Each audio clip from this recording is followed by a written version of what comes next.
datang hari yang indah. Terima kasih. Halo teman-teman, apa kabar? Ada saya kembali, Aryan Surya, sahabat baik kamu dari Pagar Kehidupan. Sebentar, saya langsung to the point memberitahu satu kata yang menyembuhkan kamu. Tahu nggak? Sesungguhnya kamu tuh harus berterima kasih. Berterima kasihlah kepada mereka yang menyakiti kamu. Karena gara-gara mereka, kamu sadar gak sih? Kamu tuh jadi tahu apa sih yang belum sembuh di dalam dirimu. Ini dia. Ini yang akan kita pelajari. Bagaimana kekuatan kata-kata itu bisa menyembuhkan dengan syarat satu hal ini dulu kamu ketahui sambil nanti kita praktek ya. Jadi sekarang di bagian depan ini saya doain dulu siapapun kamu yang menonton saya baik secara sengaja atau tidak sengaja. Saya doakan ya hidup kamu menjadi manusia semakin bahagia, semakin berkelimpahan, dan semua masalah hidup kamu beres seberes-beresnya karena rahmat dari Yang Maha Kuasa. Amin. Kalau kamu setuju, katakan amin di komentar. Terima kasih.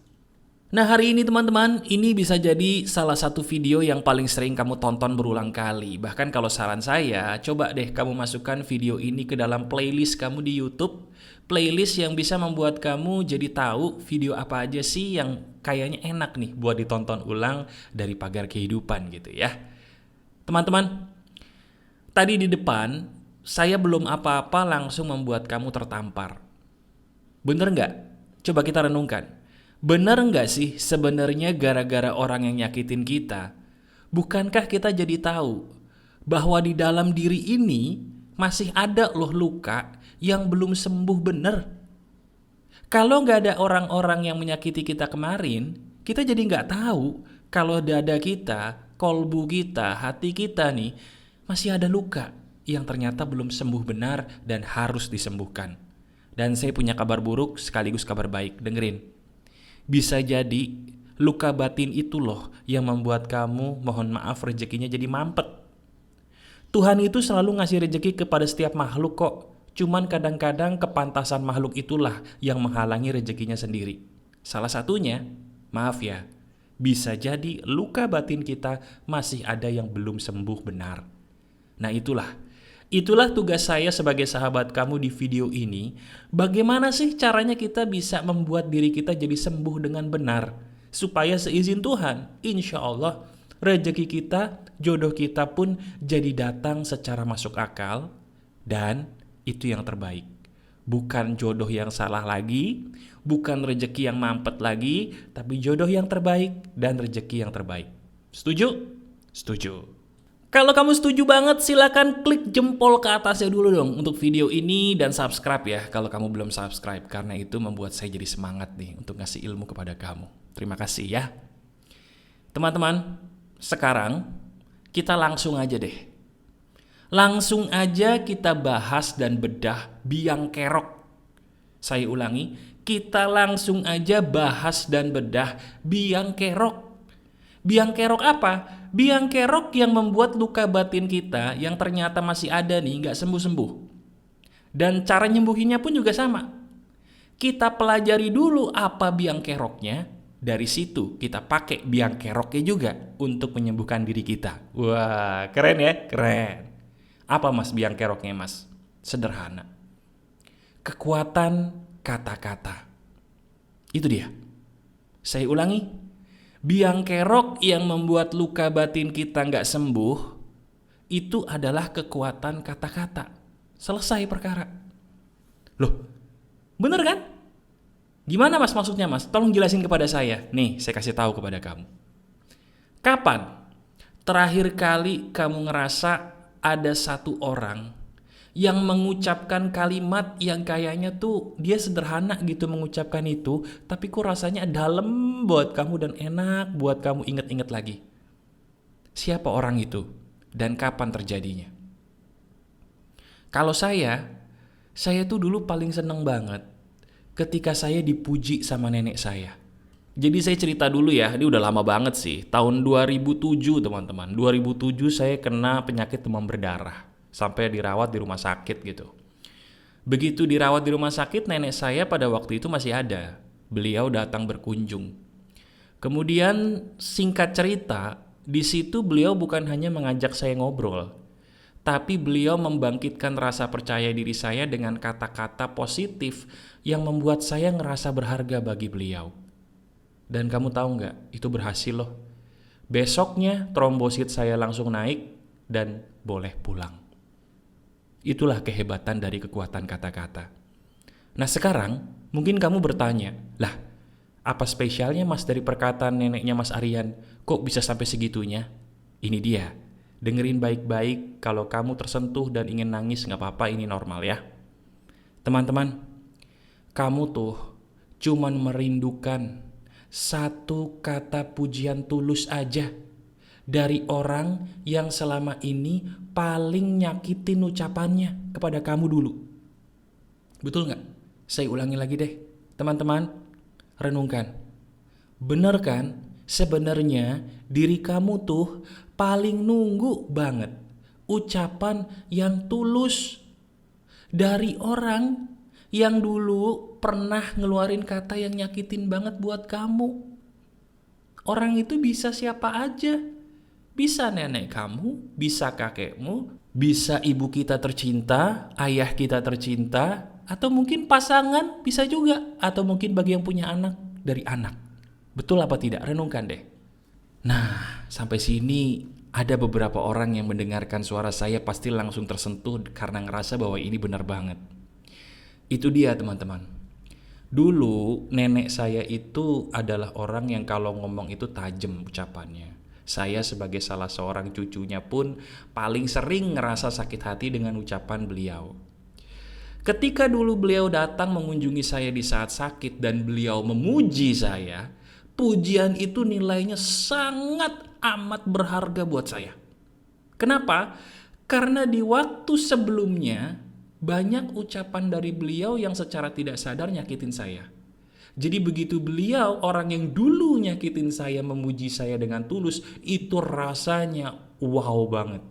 Dan itulah kekuatan kata-kata. Saking saya ngerasa senang banget, saya sembuh. Hebat gak tuh? Hebat ya kuasa Tuhan ya, menentukan kekuatan kata-kata bagi setiap orang itu ada. Nah sekarang, kalau gitu mas pertanyaannya, apakah saya harus mengemis dari orang-orang tadi yang nyakitin saya supaya dia muji saya? Apakah saya harus ngemis dari orang-orang yang benar saya tunggu pujiannya karena selama ini mereka gak muji-muji saya mas supaya hidup saya berubah? Jawabannya tidak. Kamu tidak perlu mengemis kepada siapa-siapa. Yang diri kamu perlu lakukan adalah lakukanlah kata-kata yang mengandung magnet kesembuhan batin. Kata-kata ini yang akan langsung saya contohkan, jadi kalau kamu mau catat boleh, mau nanti dengerin lagi boleh, karena kata-kata ini real ya, betul-betul nyata dan bisa kamu uji sendiri keampuhannya. Pertama, biar gampang gini, kata-kata itu dibagi jadi dua bagian teman-teman. Kata-kata itu dibagi jadi dua bagian. Pertama, kata terlarang, yang kedua, kata yang tidak terlarang. Simple ya. Terlarang dan tidak terlarang. Gampang mas, tunggu dulu. Ini dia seninya. Kata terlarang adalah kata-kata yang nanti kamu bakal mikir, loh kok kata-kata ini terlarang mas? Saya pikir gak apa-apa. Nah ini serunya pagar kehidupan nih ya. Jadi tolong kamu resapi, akan ada banyak kekagetan yang menurut kamu apa? Ini wajar. Kata-kata ini saya ucapkan, ternyata justru gak boleh. Kenapa gak boleh? Itu berbahaya. Nanti saya jelasin penjelasan ilmiahnya. Kata-kata terlarang yang pertama, apa itu mas? Pernah nggak diri kamu ketika dijelasin sesuatu sama orang, kamu berkata intinya dia ngomong A, intinya dia ngomong B, kamu ngomong gitu dalam hati. Misalnya kamu lagi dengerin ceramah agama, atau kamu lagi dengerin dosen ngomong, tiba-tiba kamu dalam hati berkata intinya dia ngomong ini, intinya dia ngomong gitu. Pernah nggak? Atau mungkin diri kamu lagi nonton Pagar Kehidupan, maaf ya, belum saya selesai ngomong kamu udah nulis di komentar, intinya ini adalah ABC. Pernah seperti itu? Maaf ya, itu adalah kata yang terlarang. Kenapa mas? Ketika kita mengucapkan kata intinya di saat orang lain itu belum selesai ngomong, walaupun kita ucapkannya dalam hati, di saat itu ada kesombongan di dalam diri kita yang kita tidak sadari. Dan kesombongan itu justru memperparah luka batin. Jadi sekarang kalau kita pengen luka batinnya sembuh, mau nggak ganti kata intinya dengan kata yang seharusnya kamu katakan sebagai obat? Kata apa itu, Mas? Kamu ganti kata intinya menjadi terima kasih saya terima ilmu ini. Benar? Coba sekarang kamu ucapkan dalam hati ya. Ini kan saya lagi ngobrol nih. Kamu ucapkan dalam hati atau ucapkan bisik-bisik aja ya. Ucapkan begini. Terima kasih saya terima ilmu ini.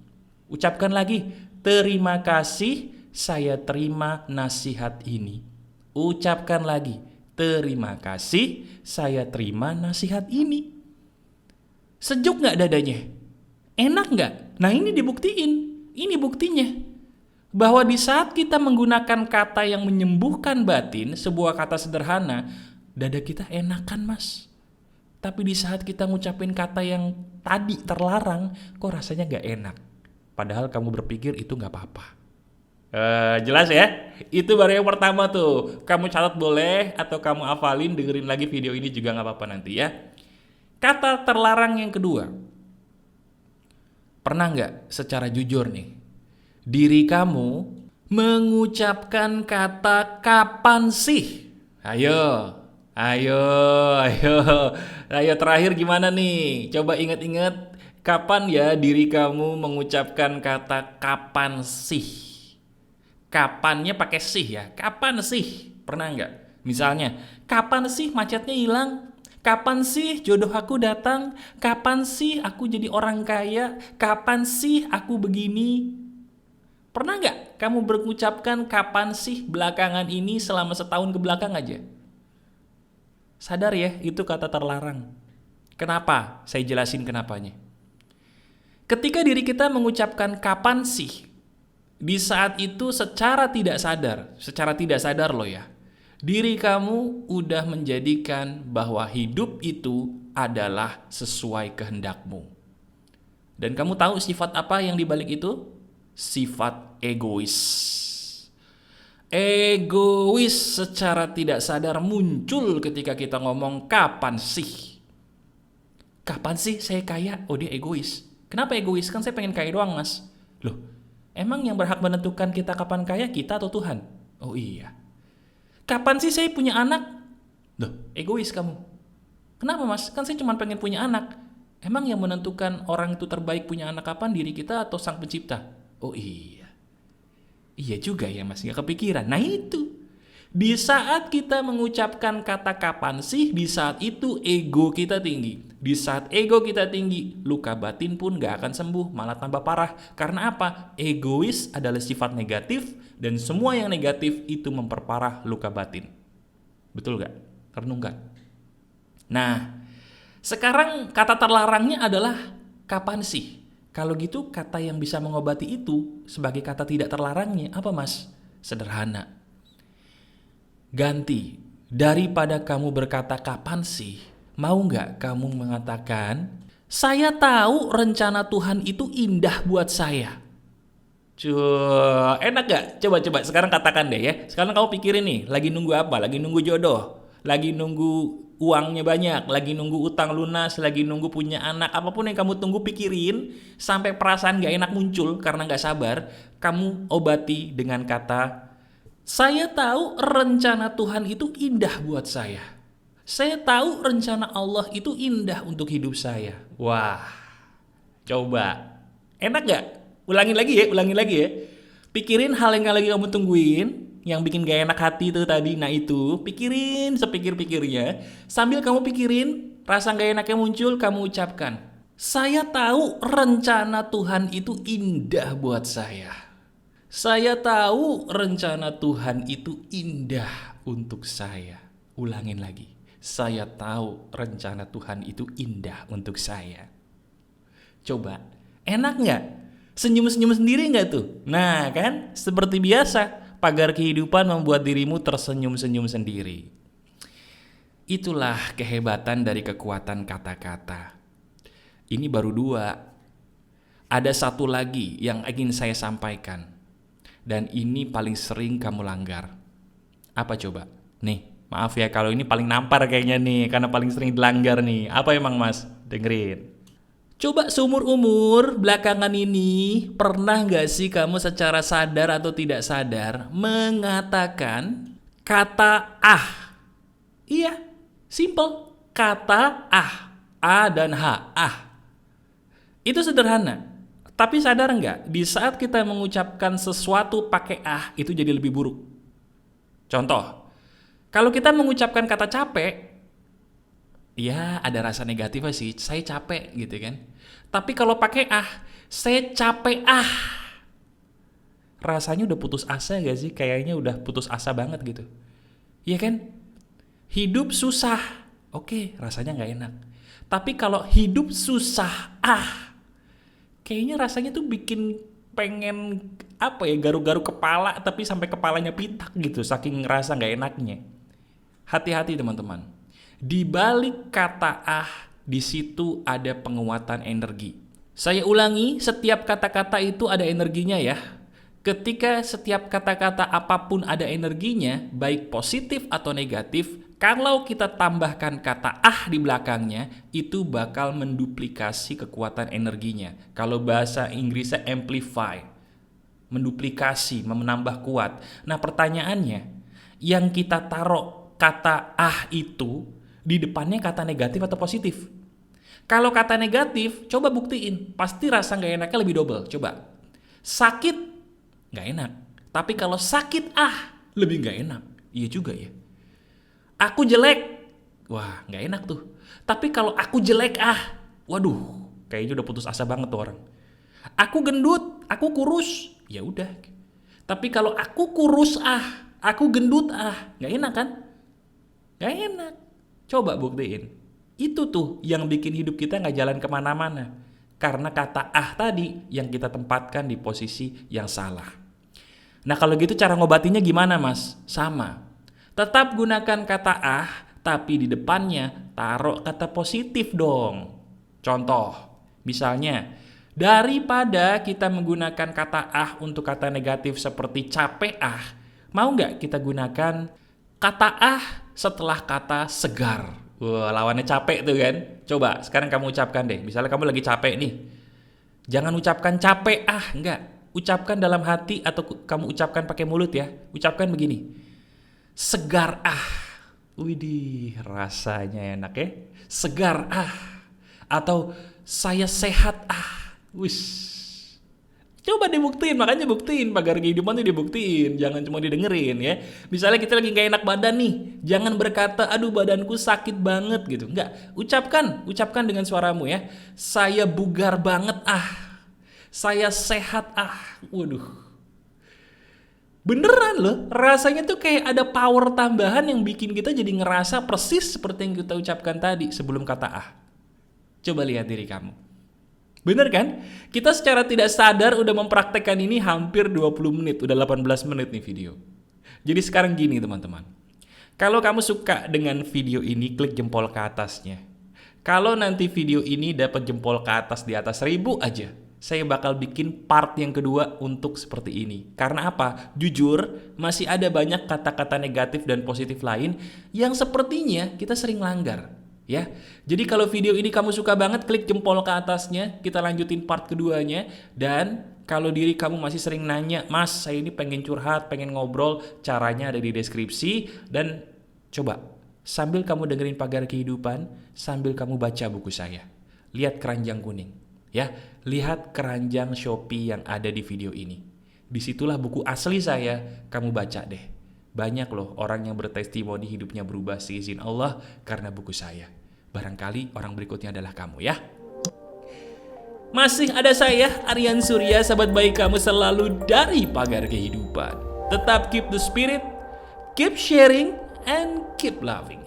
Bye-bye. Wassalamualaikum warahmatullahi wabarakatuh.